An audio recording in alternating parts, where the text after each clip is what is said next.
Voilà, on va dire quelques mots sur la section de Vaïhi.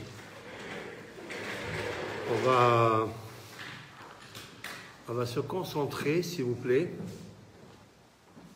on va se concentrer sur un sujet qui est le sujet de la Beracha que Yaakov Avinu, notre patriarche, il va faire à ses petits-enfants.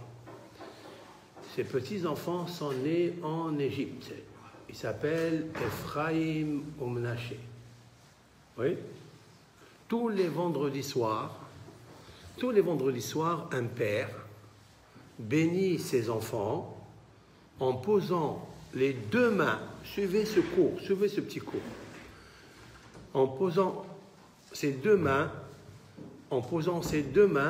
sur la tête de l'enfant, comme ça, la paume des mains, d'accord, sur la tête de l'enfant, et ils font une bracha pour les garçons.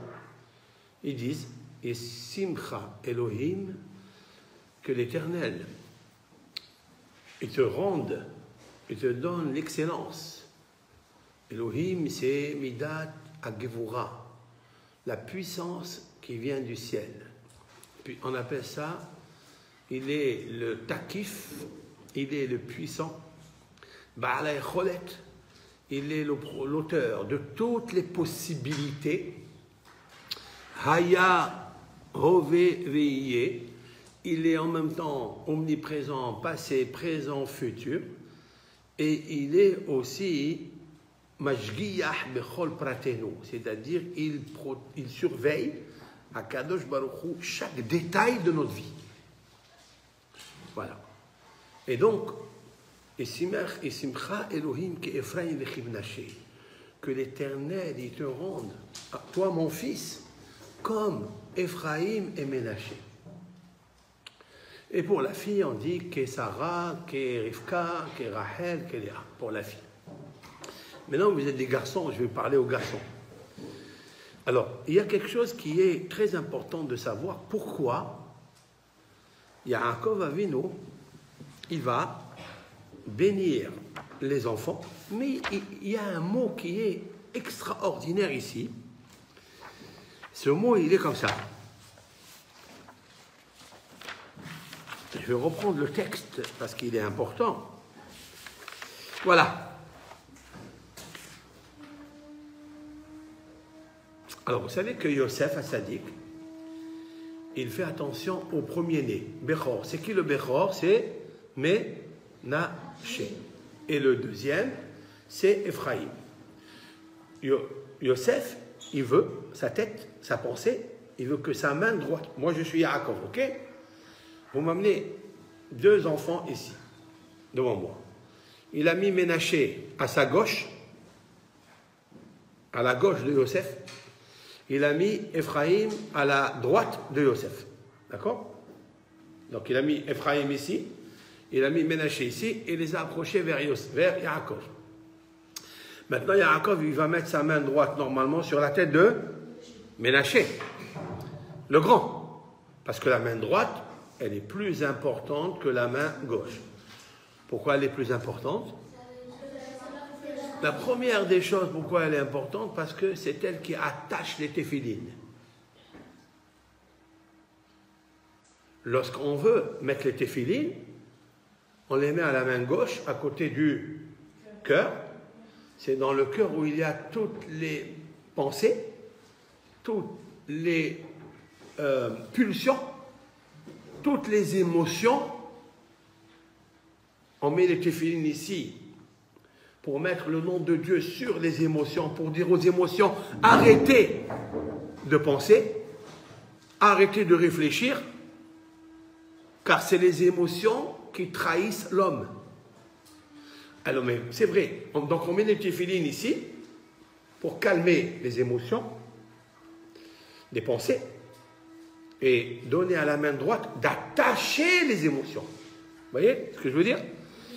La main droite, c'est la noblesse qui attache, qui a la force, le pouvoir, on va dire, le hesed, C'est-à-dire, elle adoucit les émotions. Parce que nos émotions, des fois, ils nous amènent toujours vers le passé. Et il ne faut pas aller vers le passé. Il faut maintenant construire le présent. Et le présent, c'est le soleil pour toi aujourd'hui. Qu'est-ce que tu veux devenir? Il faut construire maintenant le présent. Qui est-ce qui fait ça? C'est parce que je prends cette main droite et j'attache les émotions. Maintenant, le premier-né, il doit être toujours honoré. C'est vrai? Dans la Torah, le premier-né, il a 2 parts. 2 parts. Donc, Yosef, il fait intelligemment, il prend Ephraïm à sa droite et, comment il s'appelle, Ménaché à sa gauche, et il s'approche vers la droite de Yaakov pour bénir Ménaché. Et la gauche de Yaakov, bénir Ephraïm parce qu'il est le petit. C'est normal. Très bien. Qu'est-ce que fait Yaakov? Alors, selon le texte qui est marqué, qu'est-ce qui est marqué exactement? Écoutez bien ça. Qu'est-ce qui est marqué Qu'est-ce qui est marqué exactement dans le texte? Que Yaakov, il a changé sa main. Hein, c'est ce qu'on prend. Hein. Il a pris sa main droite, il l'a mis sur la tête de Ephraïm, à droite de Yosef, et la main gauche, il l'a mis sur la tête de Ménaché. C'est comme ça qu'on comprend? C'est une explication d'un rabbin antécédent, Rabbeinu Hananel. Rabbeinu Hananel, c'était le maître du Rif, Rabbi Yitzhak el-Fassi, c'est-à-dire le maître de Harambam, de Maïmonide. Lui, il explique comme ça. Oui? Maintenant, Rabbeinu Behaye, dans le commentaire de Rabbeinu Behaye, il pose la question, mais pourquoi il doit faire une chose pareille? On n'a jamais vu, dans toutes les bénédictions que la Torah, elle nous a dictées, par exemple, lorsque Moshe Rabbeinu, il a béni Yehoshua, comment il a fait? Il a mis ses 2 mains sur sa tête. Pourquoi il faut faire une chose pareille? Quel est l'intérêt de faire une chose pareille? Comme ça, il demande Rabbeinu Behaye sur Rabbeinu Hananel. Parce que Jacob a vu que chez Ménaché, il y aurait une belle descendance. Alors au contraire, s'il y aura une belle descendance, il doit le bénir avec la main droite. Rachi, d'accord? Très bien. Il va y avoir, non, ça c'est avant de les bénir. Avant de les bénir, lorsque Yaakov, il lui a amené son fils, Yosef, il lui a amené Ephraim, il lui a dit, mais qui sont ceux-là? Alors, il lui dit, Yosef, mais ça c'est mes enfants.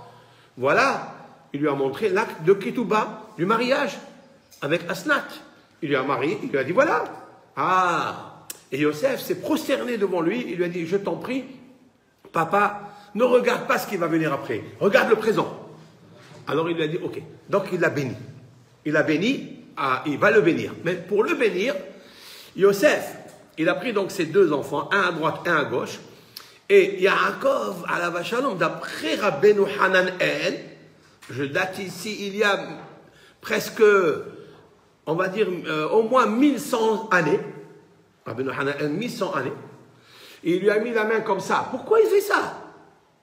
Il dit parce que le grand, en vérité, le vrai grand, c'est Ephraïm. Pourquoi le vrai grand, c'est Ephraïm? Parce qu'il étudie la Torah. Comme ça, il dit. Tandis que Ménaché, c'est celui qui s'occupe de l'économie, c'est celui qui s'occupe d'être le trésorier de Yosef en Égypte, etc. Donc nous avons ici 2 tendances, ceux qui étudient la Torah et ceux qui travaillent. Ok, ça c'est une explication qu'on donne. Mais Rabbeinu Behaye, lui, il dit pas du tout. Rabbeinu Behaye, il dit qu'il a tiré Ephraïm de la droite de Yosef. Il l'a mis à sa droite, de Yaakov. Et il a tiré Ménaché à sa gauche et il les a bénis comme ça. Comme il se doit. Vous comprenez? Si par exemple, chez moi à la maison, je vais vous donner un exemple. Chez moi à la maison, il y a un garçon qui travaille. Il étudie un tout petit peu, mais il travaille. Ok? et j'ai un garçon qui étudie la Torah. Et ils me viennent, comment je dois faire en fait pour les bénir? Je dois les mettre comme Ephraim et Menaché? D'après Rabbeinu Hanan écoutez, je dois mettre celui qui travaille ici, oui, et celui qui étudie ici, et je fais ça. Vous avez vu, vous, un père qui fait une chose pareille? Jamais. Alors pourquoi on ne le fait pas? Parce que Rabbeinu Hanan dit, pas du tout, il ne faut pas faire une chose pareille. Il faut prendre celui qui étudie la Torah, tu le poses ici, tu lui mets la main droite sur lui. Celui qui travaille, tu mets la main gauche ici. Parce que la base du monde, elle est venue pour étudier la Torah. Donc on sait que la base du monde est venue pour étudier la Torah. Bereshit. Le premier mot, Bereshit, c'est quoi Bereshit? Bishvil Reshit. Grâce à Reshit, c'est-à-dire grâce à Reshit, c'est-à-dire qui s'appelle la Torah, c'est Reshit. Bara Elohim et Hashamayim et Haaretz. Donc on est venu étudier la Torah dans ce monde. Ok, mais il faut aussi travailler. Alors on bénit les deux. Voilà les deux explications qu'il y a. Mais pour ma part, en vérité, la bénédiction ne commence pas par les enfants. Elle commence par le Père. Écoutez bien. C'est marqué que Yaakov, avant de bénir les enfants, Vaïvarer et Yosef. Il a béni Yosef. En vérité, il n'a pas béni les enfants en direct. Il a béni Yosef. Vous savez, on va dire que Ephraïm était à la droite de Yosef. Ménaché, il était à la gauche de Yosef. Mais s'il met la main sur Ephraïm, vous savez pourquoi? S'il met la main sur Ephraïm qui est à la droite de Yosef, parce qu'il est à la droite de Yosef, parce que Yosef c'est un grand sadique. Alors Yaakov Avinu lui a dit à Yosef, tu as bien fait. Parce que normalement, pourquoi Yosef, il ne les a pas approchés un derrière l'autre? Qu'est-ce qu'il veut? Il veut que Ménaché soit béni. Il est le Béchor. Oui, c'est lui le premier-né. Eh bien, il n'a qu'à lui mettre les deux mains sur lui.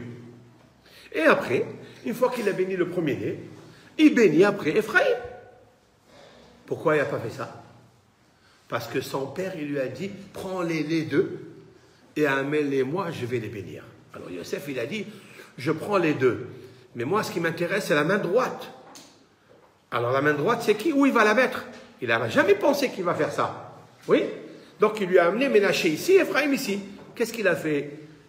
Yaakov, il a dit, oui, Mina Shamaim, c'est le ciel qui a fait une chose pareille. Pourquoi? Parce qu'en fait, Ephraim, il est à la droite de...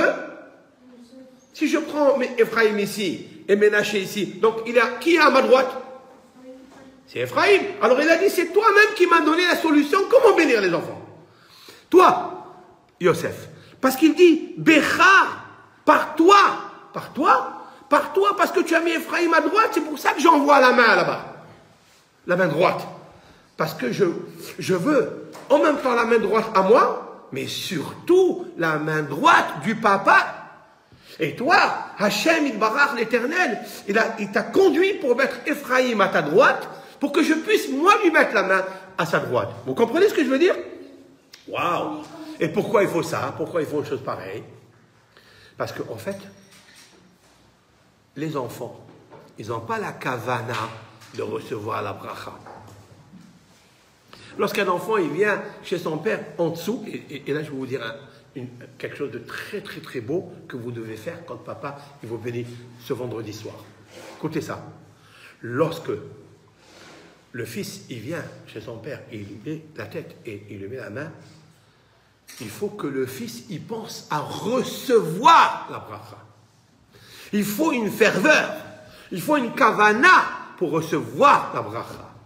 Parce que si le père il dit que Hachem il te rende en succès comme Ephraim et Menaché, et l'enfant il a sa tête en l'air, la bracha elle repose, mais pas avec la perfection. C'est pourquoi Yaakov il a fait intelligemment, il a dit, je te bénis Yosef que par toi tu as la kavana, parce que les enfants ils ne peuvent pas avoir la kavana, ils ne peuvent pas avoir la ferveur pour recevoir la bracha. Et toi Yosef, tu étais un homme et de Torah, et un homme économe, un homme ministre de l'économie qui a fait une beauté dans ce monde en Égypte et qui a fourni la nourriture, l'alimentation, il a tout racheté Yosef. Tellement il était intelligent et avec honnêteté, il était fidèle. Et il était ben Torah. Vous savez qu'est-ce qu'il a fait pendant 12 ans en prison Yosef? Quoi, il a fait la vaisselle? Il a étudié la Torah. D'où je sais qu'il a étudié la Torah. Parce que le premier enfant à l'âge de 30 ans ou à 31 ans, comment il s'appelle le premier enfant, le Bechor? Ménaché. C'est quoi Ménaché? Pourquoi il lui a donné ce nom Ménaché? Parce que, Hazak, tout et tout. Tu es tout, oui. Parce que Ménaché, c'est l'anagramme du mot Mishnah. Et qu'est-ce qu'il a voulu dire par là? Attends, mais c'est pas marqué comme ça dans la Torah. Lorsque Yosef, il indique pourquoi il appelle Ménaché, qui Nashani Elohim, parce que Dieu m'a fait oublier, et Kol Amali, c'est quoi Kol Amali? Ma peine. Quelle peine? Alors on explique la peine qu'ils lui ont fait ses frères, qu'ils l'ont jeté, qu'ils l'ont vendu. Ils viennent les Hachamim, ils disent non, c'est pas ça, c'est pas ça, c'est pas ça, c'est pas ça, c'est pas ça. Il avait la peine qu'à cause de la tristesse, il n'avait pas l'Esprit Saint, il a oublié son étude. Et maintenant qu'il est rentré en prison, il a dit merci à Kadosh Baruch Hu, c'est la première fois que je suis en rendez-vous avec toi pendant 12 ans. Je n'ai rien à penser à personne qui a étudié la Torah. Il a révisé tout ce que son père, il lui a enseigné pendant 17 ans. Il a révisé toute cette Torah-là. Il dit maintenant, merci Dieu, que toute ma peine que j'avais oublié la Torah à cause du stress, à cause de la tristesse, parce qu'ils m'ont jeté dans un puits, parce qu'ils m'ont vendu. Il dit maintenant, Baruch Hashem, j'ai récupéré ça. Alors Yaakov, il sait. Pourquoi Yaakov, il sait que Yosef, il étudie la Torah? D'où il sait? Il continue à étudier parce qu'il a envoyé les carrosses. Et la carrosse, c'est l'étude qu'il a étudiée avec lui à la fin. Alors il dit Yosef Saint Sadiq, lorsqu'il a mis Ephraïm à sa droite, oui, alors Yaakov, il a dit, je vais bénir Ephraïm par le biais de Yosef, qui est un grand Talmid Chacham, qui est un grand érudit en Torah, c'est pas seulement un économe, c'est pas vrai. Et donc il lui a mis la main là-bas. Donc il y a la main droite de Yosef, et il y a la main droite de Yaakov. Waouh! Et c'est pour ça que Ephraïm, il est sorti un très très très grand. Qui est sorti de Ephraïm? Quel est l'homme qui est sorti d'Ephraïm? Le personnage qui est sorti d'Ephraïm et qui a remplacé Moshe Rabbeinu, Yehoshua. Yehoshua. Yehoshua, il a dit, Lo yamush sefer Torah ze mipicha ve'agita bo yomam valayla. Yehoshua, il a dit au Béni Israël, ne bougez pas de la Torah de Moshe, nuit et jour vous étudiez. D'où il a eu ça? De quel mérite il a eu ça? De Yaakov, son grand-père, mais aussi de Yosef. Vous comprenez?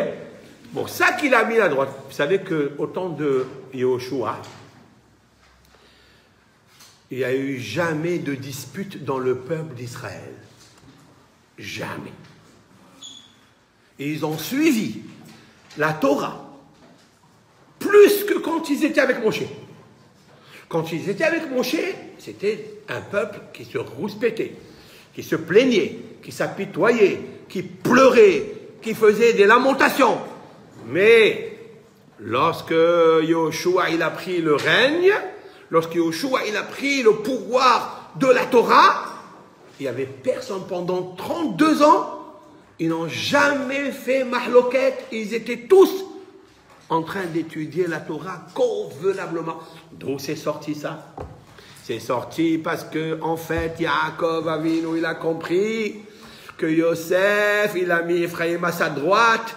Il a dit, maintenant je comprends que la droite c'est la Torah. Donc on sait que la droite c'est la Torah. Yemin Adonai Osahail.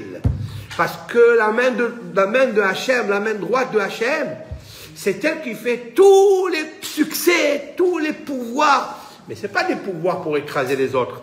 C'est des pouvoirs pour écraser ton Yetzer Hara. c'est pour des pouvoirs. Quelqu'un qui étudie la Torah, il doit arranger son caractère. Et Ephraïm et Ménaché ont arrangé leur caractère.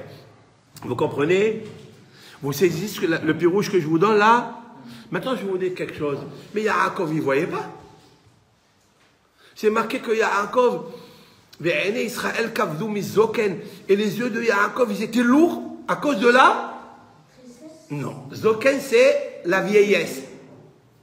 Alors il demande, Rabbeinu Behaye, mais la vieillesse, pourquoi? Parce que tu es vieux, tu perds tes yeux.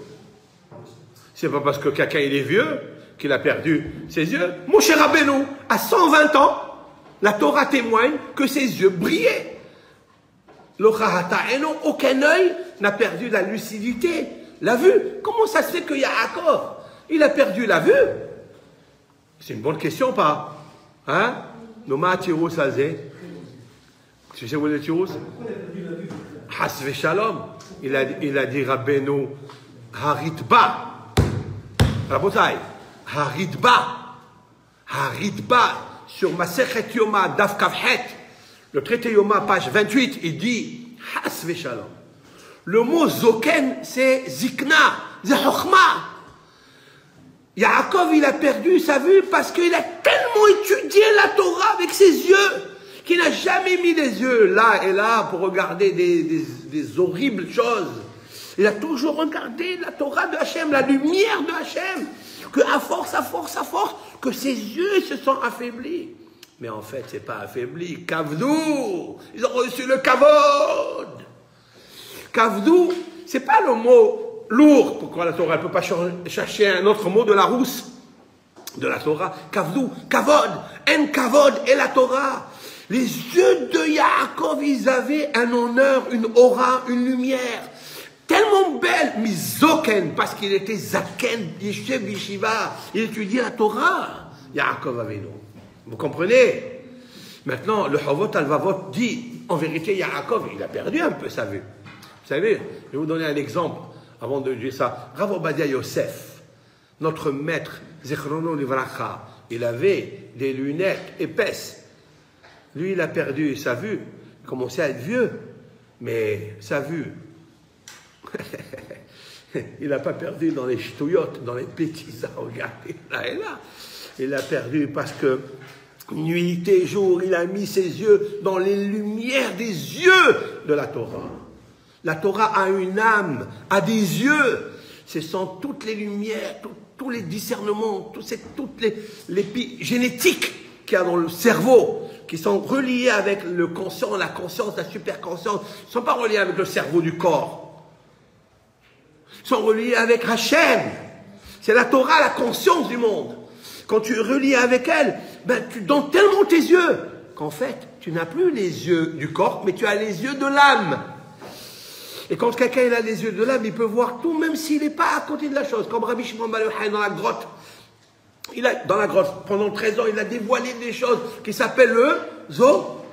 C'est quoi le Zohar? La brillance. Mais il était dans une grotte. Il était enfermé en 4 murs, il n'y avait pas de lumière. C'est pas le corps de la grotte qui va lui enlever la lumière de l'âme. Son âme, elle était réveillée. Le Chovot Alvavot, le devoir des cœurs. Rabbeinu Behaye Ben Pekuda à Cohen, il dit dans son livre quelque chose de magnifique. Il dit les tzaddikim, ils ne voient pas avec leurs yeux. Ils n'écoutent pas avec leurs oreilles. Ils ne touchent pas avec leurs mains. Ils peuvent voir des choses sans le corps, sans les yeux, sans les oreilles. Ils peuvent tout. Avec quoi ils vont voir? Neshama. La Neshama, c'est la super conscience. C'est l'intelligence de Dieu. Où se trouve-t-elle? Dans la Torah. Dans la Torah. C'est pour ça qu'il y a Yaakov avec nous. La Torah, en préface, en préambule, elle me dit, mais Yaakov, il avait les yeux faibles. On va dire, ah, mais il avait les yeux, donc il va se tromper. Il va faire une bracha, mais il va se tromper. Mais son âme, elle voyait que Yosef, à sa droite, il y avait Ephraïm. Alors il a dit, ah, donc c'est pas parce que lui, il est Bechor et lui, il est moins. Pas du tout. C'est celui qui est à la droite de la Torah que je bénirai. Donc en fait, on peut régler tous les problèmes. C'est que Yosef, il a béni aussi Ephraïm. Et il a béni aussi Ménaché par sa gauche.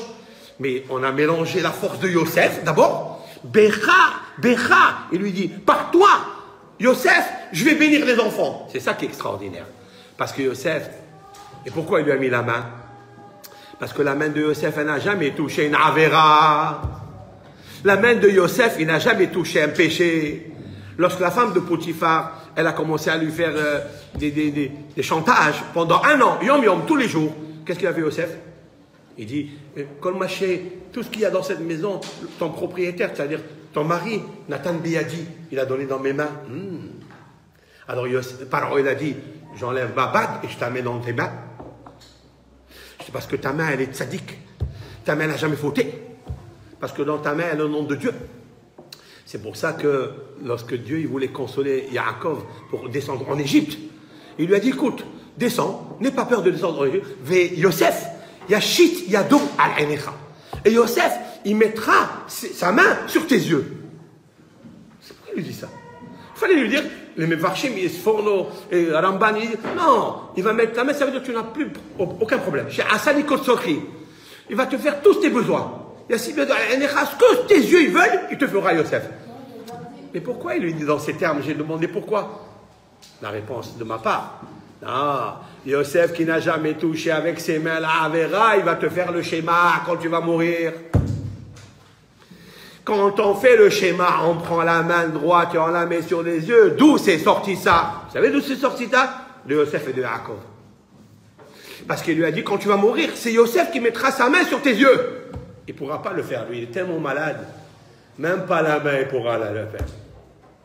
Alors il lui a dit, cette main-là, droite, qui n'a jamais fait de péché, c'est elle qui bénira Ephraïm.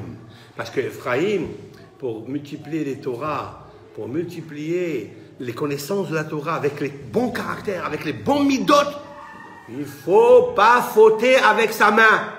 Il faut faire très attention à ne pas lever la main sur sa sœur ou son frère ou sa mère, ou jamais. À plus forte raison de ne pas voler, à plus forte raison de ne pas faire une avera avec. Ça, comme ça, tu es béni. Que quelqu'un est devenu riche, qui est frani Elohim be'er Saoni, Yosef est devenu immensément riche. Grâce à qui? Grâce parce qu'il n'a pas touché la femme de Potiphar avec sa main. Vous comprenez? Alors les yeux de Yaakov qui ont toujours étudié la Torah, il n'y a que les mains de Yosef qui partiront sur lui. Mais Yosef, Yashit Yado al Enecha. Yosef, il mettra sa main sur tes yeux. Et c'est avec ses yeux qu'il va bénir Ephraïm. Parce qu'il dit, oui, oui, ça c'est le Bechor. Celui, c'est Ménaché, c'est le premier-né. Une loi dans la...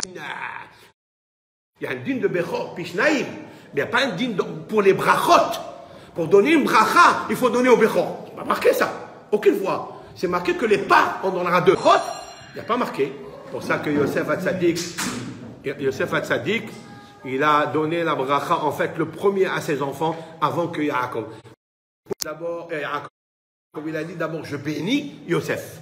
Parce que c'est le père qui a fait l'éducation des enfants. Et après, je bénis les enfants. Vous comprenez ce que je veux dire? Voilà mon petit cours avec l'aide de Hachem Itbarach. Kol Tov Lachem, bracha be'atzlach.